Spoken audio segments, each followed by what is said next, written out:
بسم الله الرحمن الرحيم. الحمد لله رب العالمين، والعاقبة للمتقين، والصلاة والسلام على نبينا محمد وعلى آله وصحابته أجمعين. أما بعد، ربنا لا تزغ قلوبنا بعد إذ هديتنا وهب لنا من لدنك رحمة إنك أنت الوهاب. الله تعالى منك من فتك متى قسم. Aldığın saatlik dersimizde Tefsirül Celaleyn Sure Bakara'nı okup ketyapmiz.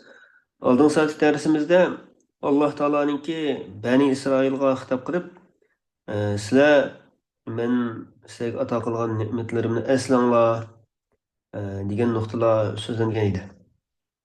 Sizlarning ota bobonglarga men ato qilgan ne'matlarimni shuni eslanglar. Boshqalarni yaxshilarga bo'lishdan burun oldin o'zinglarni yaxshilarga buyuringlar degan mazmunda so'zlab o'tilgan edi. En ahir ayeti oldin satış dersimizdeki. Allah Teala وَاتَّقُوا يَوْمًا لَا تَجْزِي نَفْسٌ عَنْ نَفْسٍ شَيْئًا وَلَا يُقْبَلُ مِنْهَا شَفَاعَةٌ وَلَا يُؤْخَذُ مِنْهَا عَدْلٌ وَلَا هُمْ يُنصَرُونَ. Yani sizler hiç qanday bir can, yeni bir candan hiç narsani hojat qilinmaydigan va uningdan hech bir shafaat qabul qilinmaydigan va uningdan fidyami ilinmaydigan va ular yordamga erisholmaydigan ashla bir kundan, ya'ni qiyomat kuni qo'rqinglar deb oyoqlashdi. Endi masalik dersimizde 49. ayette Allah Teala deydi. Estaizu billah.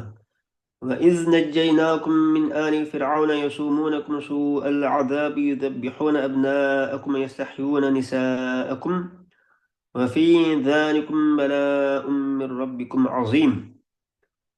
Yine iz uzkuru. Yine eslamlı sizler şunda bir vakitniki kutuldurduk biz sizlerni. Yine sizlerinin atı boğanlarını. Âbâekum. Bu yerga xitob nejjaynakum deb shu kun bilan xitob qilish va undan keyingi so'zlar bilan ashta xitob qilish payg'ambarimiz sollallohu alayhi vasallamning zamonida mavjud bo'lgan shu ahli kitoblar qarta yahudiylar qarta deyilyotidi deydi. Bima an'amallohu ala abaihim tazkiran lahum bi ni'amillah yu'minu. Yine aşu Peygamber Aleyhisselam'ın zamanındaki Yahudilerin iman etişi için Allah Teala onların ata-bovlarına ata kılgan nimetlerini onlara esiltiş şeklinde müştak hitap kılıvatıdı demekçi. Min ali firavuna yasumunakum. Firavun'un cemaatinden sizlerini kutuldurduk. O Firavun'un cemaati sizlerge en katı azabını tetikvattattı. Yani bu cümle Necceynakum'un zemiriden hal deydi. Sizlarni qutuldurduk. U Firavun cemaati sizlarga eng qattiq azobni tetitayotgan holatda sizlarni ulardan shu Firavunning cemaatini qutuldirdik. Qutuldirgan vaqtni eslanglar demoqchi ekan. Yudabbihuna bu bo'lsa ilgirki mazmunni bayon qilish deydi. Ya'ni qattiq azob nimadan iborat bo'lgan desa, ya'ni ular sizlarning o'g'illaringlarni, yangi tug'ilgan o'g'illaringlarni demoqchi ekan. Bo'g'izlaydi. Ve yestehyûne nisâekum. Ve sizlerin ayollarını hayat kaldırıp koyattı. Nima uchun o'sha qilgan desa, liqawli ba'dil kahanati lahu inna mawludan yuladu fi bani Israil yakunu sababan li zahabi mulkik. Bazı kahillarninki şu Firavunga deganligi uchun pat arada Bani İsrailning ichida bir o'g'il bola tug'iladi, u sening podshohligingni ketib qolishiga sabab bo'ladi deb mushta deganligi uchun bu o'zining podshohligining yo'qolib ketishidan qo'rqib shu vaqtda shu yilnisi deydi tug'ilgan barliq o'g'il bolalarni o'ttirib o'tgan ekan. Va fi zalikum bala'un min robbikum azim. Shuningda, ya'ni shu azobda yoki shu qutuldirishda Parvardigoringlar tarafdan bo'lgan cho'ng bir sınaq bor edi deydi. Yani balaun deganni ibtilaun yoki in'amun deb tafsir qildi. Yani cho'ng bir sınaq bor edi yoki in'om qilish bor edi demoqchi ekan. Demak, insonning beshik kelgan har qanday bir musibat Alloh taoloning bir turli sınaq qo'lida mana shu. Ma oyatning mazmunidan tushunsak, her qanday bir musibet kelişmeslik işler Allah Teala'nın şu Müslümanğa evetken bir türlük sınıkı yoki onun inamı. Unda mesela asi günahkar bende olsa şu sınaklar arkalık günahlarını Allah Teala bala musibetini evetip onun sabır kısa o arkalık onu günah mesiyetini paklaydı. Yoki o kişinin derecesini tekrar yukarı götürdü. Şimdi ayet Allah Teala deydi وإذ فرقنا بكم البحر فأنجيناكم وأغرقنا آل فرعون وأنتم تنظرون. Yine eslanısıyla sizlerge denizini yerip bergen vakitni.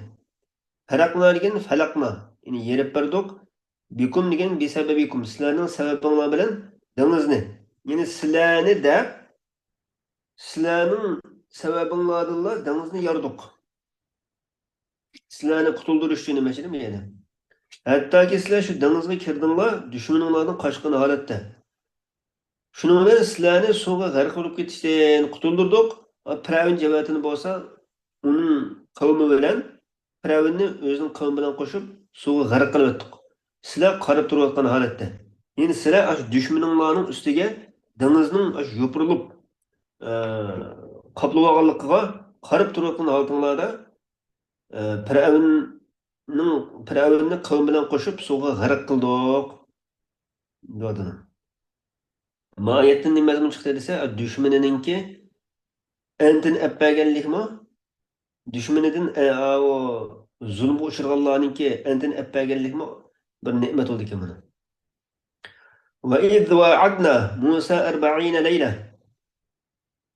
İz vaadna degen elif bilen mi okuldu, elifsiz mi okuldu? Vaadna demeden okuldu demişken. Musa'ga 40 günni vaad kıldık. ثم اتخذتم العجل من بعده وأنتم ظالمون. Biz Musa'ga 40 günde vəd qılğan edik. Ondan sizlər Musa aleyhisselam şu Allah Taala'nın sözüşke vəd qılğan yerə ketgəndən keyin özünlər zulm qılğan halətdə Musa'yı ilah qılıb aldılar. 40 leylə degan nu'tihi 'inda inqida'iha at-Tawrat li ta'malu biha. Berdik biz Musa'ga aşı 40 kecha oxirlashgan chaqda Tavratni berdik. Sizlarning aş Tavratga amal qilishinglar uchun. Ondan sizlar qilib oldinglar ijilni. Ijil degan bu o'zining samiri sizlarga yasab bergan narsani iloh qilib oldinglar. Aş mo'zayni iloh qilib oldinglar. Min ba'dihi degan yani Musa alayhisalom biz bilan va'dalashgan joyga ketgandan keyin va antum zolimun. Yani sizlar aş mo'zayni iloh qilib olish orqali özünler zulüm kanalıttı. Livat'ikum el-ibadete fi gayri mahalliha. Yani ibadetini özünün orunun gayriye koyganlıkına üçün sizler zulüm kan buldunlar. Zulüm diyenin tarifi değil mi orası? Vat'u şey'i fi gayri mahallihi deb tabir verildi şu. Zulüm diyen bir narsani öz orunun koymaslık. Meğerde mi Allah asli ibadet diyen ne Allah Teala'ga halis kılan çağda bu ibadet olurdu. Lekin bular o ibadetni o'z o'rniga qo'ymay, mo'zayga ibodat qilgani uchun bu o'ziga zulm qilgan bo'ldi yani. Thumma afawna ankum min ba'di zalika la'allakum tashkurun. Ondan sizlarni afo qildik. Ya'ni sizlarning gunohinglarni o'chirib o'tdik. Shu mo'zayni iloh qilib olgan ishdan keyin sizlarning gunohinglarni kechirdik. Sizlarning bizning ne'matimizga shukr qilishinglar uchun. وإذ آتينا موسى الكتاب والفرقان لعلكم تهتدون.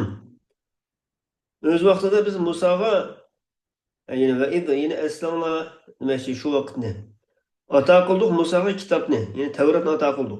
Vel Furqon. Bu Furqon degan atf tafsir. Yani oldingi el kitoba deganga atfi.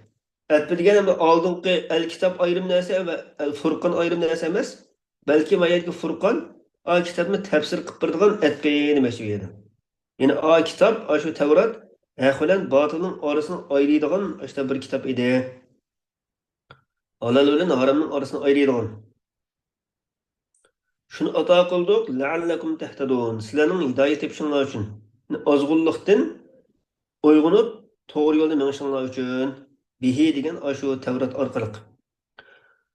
Xo'sh, keyingi oyat Alloh taolo deydi: وإذ قال موسى لقومه يا قوم إنكم ظلمتم أنفسكم باتخاذكم العجل فتوبوا إلى بارئكم فاقتلوا أنفسكم ذلكم خير لكم عند بارئكم فتاب عليكم إنه هو التواب الرحيم.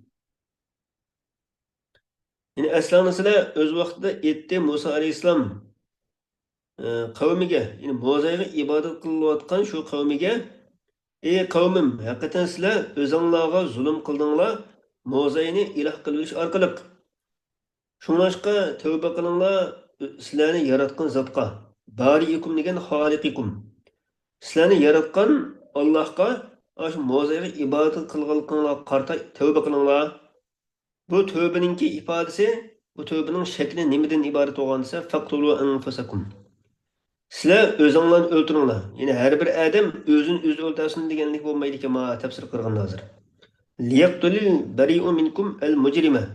Sizlerning içinlardaki günahsız adam günahkarını öldürsün deb tefsir qildim. Zalikum degan aşu öldürüş sizler için Perverdigarыңlarning dargohida yaxshidir. فوفقكم لفعل ذلك وأرسل عليكم سحابة سوداء لئلا يبصر بعضكم بعضا فيرحمه. Allah Teala sizlerge kar bulutunu evetti, sizlerin bazılarını körüp kılıp rahim kılıp kalması için kar bulutunu evetti dedi. Hiç kimini körünmeyi degan adette aşıda öldürgün genemdi. Hatta ki sizlerin içinlerden 70 bin yakın adam öldürüldü dedi. Fetabe aleykum. Ondan Allah Teala sizlerin tövbenlerini kabul kıldı. Hakikaten Allah Teala tövbeni behim kabul kılgıcı ve rahim kılgıcı zattır. Ve iz kultum öz vaxtida etdinglar sizlar Musa alayhissalom bilan chiqqan edinglar. Alloh taologa shu Mo'zayga ibodat qilganligini qarata o'zri aytish uchun chiqqan edinglar va Musa alayhissalomning so'zini anglagan edinglar. Anglagan holatda nima dedinglar desa, ya Musa lan nu'mina laka hatta naralloha jahra. Ya'ni ey Musa, biz Alloh taoloni aynan ko'rmaguncha sana hargiz iymon etmaymiz dedinglar. Shuning bilan sizlarni qattiq bir ovoz tutdi. Yani es-sa'iqa degan, es-sayha degan ekan. Qattiq bir ovoz keldi, shu ovozningki dastidan sizlar men o'lib ketdinglar deydi. Sizlar ko'rib turgan holatda, sizlarga tushgan o'sha azobni ko'rib turgan holatda men o'ldinglar demoqchi ekanimni. ثم بعثناكم من بعد موتكم لعلكم تشكرون. Ondan sizlarning bizning ne'matimizga shukr qilishinglar uchun sizlar o'lib ketgandan keyin yana sizlarni qayta tirildirdik. Allah Teala'ga ata qilgan ne'matini eslatib adam yani. Ve zallalna aleykumul gamama ve enzelna aleykumul minne ve selva. Ve sizlarga bulutni soyvan qilib berdik. Satarnakum bi sahabir raqiq min harri shamsi fitti. Jangalda quyoshning taptidan, quyoshning issiqligidan shu bulut bilan raqiqiy, yengil bulut bilan sizlarni satr qildik, sizlarni yapdik. Sizlarni qovdirdik demoqchi endi. Ve tushirib berdik sizlarga shu jangalda al-man va salvani tushirib berdik. Bu al-man va salva degan turunjibin va tayrus sumana deydi. Bödöne. Paranjibin bilan bödöni tushirib berdik. Paranjibin degan halva tushbihul asal al-abyad debdi. O kasalga o'xshagan bir xil tatliq turum narsa ekan. Sumana degan mimning taxfifi bilan ya'ni summana emas, sumana demoqchi. Va qasr bilan o'qildi. Sumana deb buni o'qildi ekan. Va qulna dedik va sizlarga yana kulu min tayyibati ma razaqnakum. Biz sizlarga rizq qilib bergan pok narsalarni yanglar degan edik. Ya'ni bu yerga yanglar kuludan maqsad vala tadakhiru. Uni saqlab olmanglar. Hammasini yanglar ayrimida o'zi qilib saqlab olmanglar demoqchi ekan. Aşağı desek fekeferun ni'me ve dakharu faquti'a anhum. Ular nimetga kupurlik qildi. Aşı ayrim ozuq qilib saqlab oldi. Shuning bilan ulardan o ne'mat uzilib qoldi deydi. Ve ma zalamuna walakin kanu anfusahum yazlimun. Biz ular bizga zulm qilmadi. Aşı orqali. Yani aşu ishlarni qilish orqali ular bizga zulm qilmadi. Lekin ular o'zlariga o'zlari zulm qildi. Chunki bu zulmning vaboli ashlarning o'zlariga qaytdi demoqchi ekan. Yani وَمَا ظَلَمُونَا deyin لَمْ يَسِلْ مِنْهُمْ إِلَيْنَا نَقْصٌ أَوْ ضَرَرٌ. Ulardan bizga hech qanday bir nuqson yoki zarar yetmadi degan bo'ldi ekan. Vabal degan suul oqiba, yomon oqibat. Ana shu o'zlarining qilmishinki yomon oqibati ularning o'zlariga qaytib keldi. O'rni kim qolsa o'zgacha degan gap shu ekan. Alloh taoloninki ne'matiga shukr qilishimiz muhim ekan shu oyatdan qaragan chog'da. La in shakartum la azidannakum va la in kafartum fa inna azabi lashadid. Biz qancha shukr qilsak Alloh taolo bizga ne'matini texmiz ziyoda qilib beradigan gapkan. Agar shukr qilmay kufroniy ne'mat qilib qolsa, Alloh taoloning mening azobim qattiq deb aytadi. Zulmning oqibati shu zulm qilgan insonning o'zi qaytib kelgan eng oxirida. Natijada. Alloh taolo hammaga manfaat ilm ato qilsin. Va axiru da'wana alhamdulillahi robbil alamin.